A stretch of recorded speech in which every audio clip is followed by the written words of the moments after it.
રાજકોટના ધોરાજી પંથકમાં ફરીવાર કમોસમી વરસાદના પગલે ખેડૂતો ચિંતામાં છે। સતત 2 દિવસથી ધોરાજીમાં પડેલા કમોસમી વરસાદના પગલે શિયાળુ પાક પર નુકસાનની ભીતિ તોડાઈ રહી છે। માવઠાના કારણે ચણા અને જીરાના પાકમાં ખેડૂતોને નુકસાન વેઠવાનો વારો આવ્યો છે।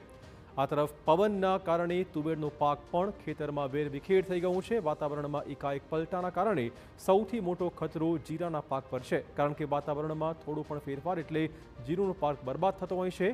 માવઠાના કારણે શાકભાજીના પાકમાં પણ રોગ લાગવાની શક્યતાઓ છે।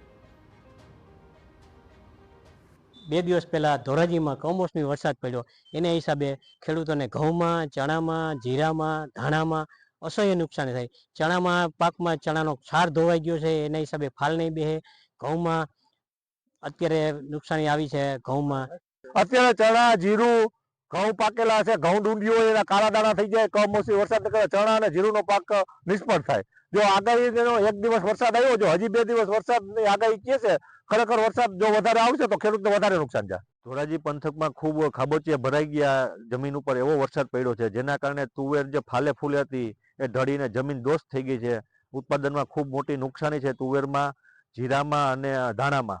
અને ઘઉંમાં જે ઘણું ભારે પવનના કારણે ઘઉં ઢળી ગયા છે, એટલે એમાં પણ ક્વોલિટી પણ બગડશે અને ઉત્પાદન ખૂબ ઓછું આવશે। આથી ખેડૂતોને આર્થિક રીતે ખૂબ શિયાળુ પાકમાં મોટી નુકસાની આવી છે।